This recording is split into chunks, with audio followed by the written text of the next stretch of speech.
그래서 이 점유이전 금지 가처분은 결정서를 송달을 받고 2주 이내에 집행을 꼭 해야 된다라고 하더라고요. 아, 송달 받은 날로부터 2주 이내? 네. 네. 이거 꼭 기억하셔야 될 것 같아요. 그러네요. 네. 네. 이 기간.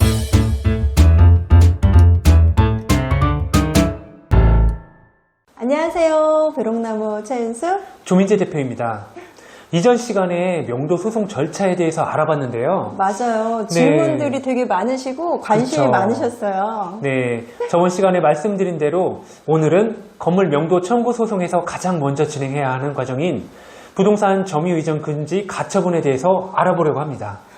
말도 참 어려워요. 아, 너무 어려워요. 네. 네. 부동산 점유 이전 금지 가처분. 그렇죠. 네, 근데 말 속에 내용이 다 들어가 있는 것 같아요. 네. 점유 이전 금지 가처분이라는 것은 보전 처분 중에 하나예요.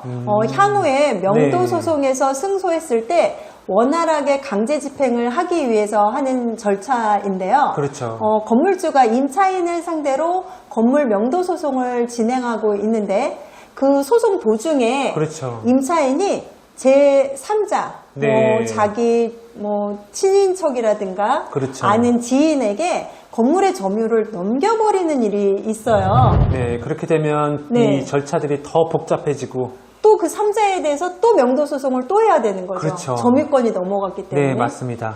네. 그래서 꼭 이 명도 과정에서 중요하다고 볼 수 있는 이 점유 이전 금지 가처분입니다. 네, 그래서 명도 소송에서 제일 먼저 해야 될 과정이다라고 보시면 될 것 같아요. 그렇죠. 네, 그래서 우선 점유 이전을 못하도록 네. 딱 묶어두고 네. 그 다음에 다음 절차로 이렇게 넘어가셔야 되겠죠. 네네, 맞습니다. 네. 근데 네. 그 명도 절차 저번에 우리가 살펴봤잖아요. 네. 그래서 명도 절차 중에서 점유 이전 이제 계약 해지 의사를 먼저 전달했고요. 네. 그 다음에 지금 얘기한 점유 이전 금지 가처분 신청을 하고 명도 네. 소송에 소장을 제출하잖아요. 네. 그래서 이제 점유 이전 금지 가처분 신청을 하고 나서 이게 끝났다고 생각하시는 분들이 많아요. 네. 이게 끝나는 게 아니잖아요. 그렇죠. 네. 점유 이전 금지 가처분에 대한 결정과 집행을 해야만 네. 예, 점유 이전 금지 가처분이 완료가 되는 건데요. 네. 네. 그래서 이 점유 이전 금지 가처분은 결정서를 송달을 받고 2주 이내에 집행을 꼭 해야 된다라고 하더라고요. 아, 송달 받은 날로부터 2주 이내? 네. 네. 이거 꼭 기억하셔야 될 것 같아요. 그러네요. 네. 네. 이 기간을 또 넘기게 되면은 네. 다시 또 점유 이전 금지 가처분을 다시 신청해야 되는 거죠. 네. 네. 그래서 이거를 이렇게 신청만 했다고 해서 끝나는 게 아니고 네. 꼭 집행을 해야 된다라는 거. 그렇죠. 집행까지 끝내야지만 이 절차가 다음 단계로 넘어갈 수 있다. 맞습니다. 네. 그래서 꼭 기억하셔야 됩니다. 점유 이전 금지 가처분은 단지 결정을 받아두는 것만으로 부족하고요. 네. 경일정서를 송달받은 날로부터 2주 이내에 집행을 하여야 합니다. 부동산 소송에 익숙치 않은 경우에는 점유 이전 금지 가처분 결정을 받아놓고서도 그렇죠. 집행 절차를 소홀히 하셔서 낭패를 보는 경우가 많기 때문에 그렇죠. 정말 특히 주의를 하셔야 돼요. 네, 맞습니다. 네. 네. 조 대표님, 그럼 네. 말이 너무 어려워서 사실 부동산 점유 이전 금지 가처분 한 번만 더 자세하게 설명해 주시겠어요? 네, 이거는 전 시간에도 차 대표님께서 말씀을 하셨지만 네, 너무 어려웠어요, 사실. 그래서 영어가. 간단하게 정리하자면 네. 부동산 점유 이전 금지 가처분이란 네. 부동산에 대한 인도, 명도 청구권을 보전하기 위한 가처분으로 목적물의 인적, 물적 현상을 본 집행 시까지 그대로 유지하게 하는 가처분을 말합니다. 아. 네. 듣고도 어렵네요. 네, 어렵죠.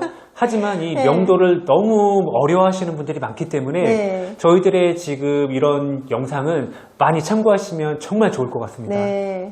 조금만 쉽게 설명해 주시면?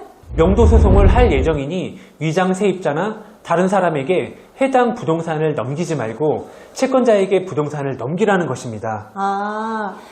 그래서 절대로 다른 사람에게 위장 전입을 시키거나 점유권을 그렇죠. 이전해서 또 그 사람한테 명도 소송을 해야 되는, 그래서 명도 소송을 하고 또 하고 또 하고 또 하고 이렇게 되는 거를 방지하기 위한 거네요. 네, 맞습니다. 이제 조금 이해가 가요, 사실. 그렇죠. 네. 근데 차 대표님, 네. 저희들이 계속 명도 하는데 네. 이 명도에 대해서 정확한 법령 용어 해설이 필요할 것 같아요. 네, 한번 살펴볼까요? 네. 네, 명도란 토지, 건물 또는 선박 등을 점유하고 있는 자가 그 점유를 타인의 지배하에 옮기는 것을 일반적으로 인도라고 하는데요. 아. 여기서 그 전제로서 인도 의무자 및 동거인 등이 목적물에 살면 그를 퇴출시키고 인도 의무자 소유의 점유 부동산 등이 있다면 그 점유 동산 등을 밖으로 반출한 다음에 인도를 하게 되는데요.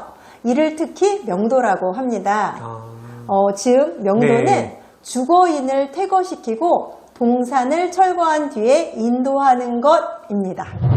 그럼 쉽게 말해서 명도는 현재 있는 주거인을 퇴거시키고 동산을 철거한 뒤에 인도하는 것, 즉 네. 쉽게 내보낸다 이 말씀이신 거죠? 그렇죠. 예. 임차인을 내보낸다라고 우리가 하는 게 명도가 되는 거죠. 네. 그럼 계속해서 점유 이전 금지 가처분 요건에 대해서 한번 설명해 주시죠. 네. 점유이전 금지 가처분을 하는 거는 네. 누구나 할 수 있는 건 아니고요. 임대차 계약 해지에 따른 건물 명도 청구권, 네. 낙찰 허가 결정에 의한 건물 명도 청구권, 네. 소유권에 의한 명도 청구권 등 채무자에게 대항할 수 있는 물권이든 채권이든 상관없이 피보정 권리가 될 수 있는 권리가 있어야만 가능합니다.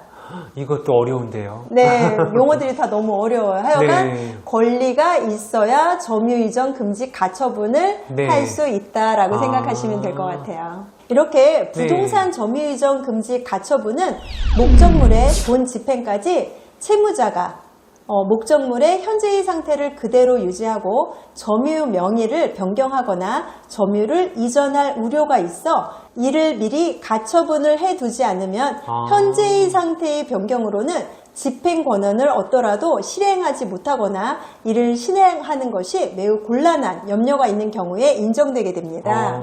그래도 계속 어렵습니다, 저는. 네, 맞아요. 그러니까 네. 네. 어렵지만 그래도 계속해서 한번 가보겠습니다.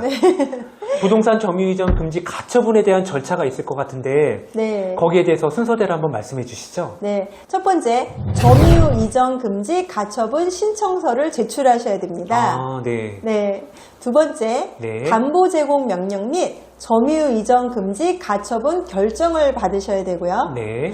세 번째 점유 이전 금지 가처분 결정 정본을 송달 받으시게 됩니다. 네. 네 번째 강제 집행 신청서를 제출하시게 되고요. 네. 다섯 번째, 아까도 말씀드렸듯이 네. 점유 이전 금지 가처분을 집행하셔야 완료가 됩니다. 네.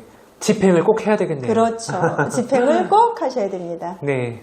네, 그러면 점유 이전 금지 가처분 네. 결정문 한번 보실까요? 지금 화면에 보이시는 것이 점유이전 금지 가처분 결정문이고요. 네. 네. 이런 게 송달되면 네. 그 다음에 이제 집행을 하는 과정을 거치면 되는 거네요. 네, 맞습니다. 네. 그러면 차 대표님께서 저희들이 꼭 기억해야 될 부분이 뭐가 있는지 한번 짚어주시죠. 네, 꼭 기억하세요. 네. 점유 이전 금지 가처분은 단지 결정을 받아두는 것만으로는 부족하고요. 결정서를 송달받은 날로부터 2주 이내에 집행을 하여야 합니다. 네. 부동산 소송에 익숙치 않은 경우에 어렵게 점유 이전 금지 가처분 결정을 받아놓고서도 집행 절차를 소홀히 하셨다가 낭패를 보는 경우가 많으니까 특히 주의가 필요합니다. 네, 이 부분에서 결정서를 송달받은 날로부터 2주 이내에 집행을 해야 한다는 이 부분 꼭 잊지 마시고요. 그럼요. 네, 지금까지 점유이전 금지 가처분에 대해서 설명해 드렸고요. 다음에는 더 좋은 내용으로 다시 찾아오도록 하겠습니다. 감사합니다. 감사합니다. 된 것 같아요.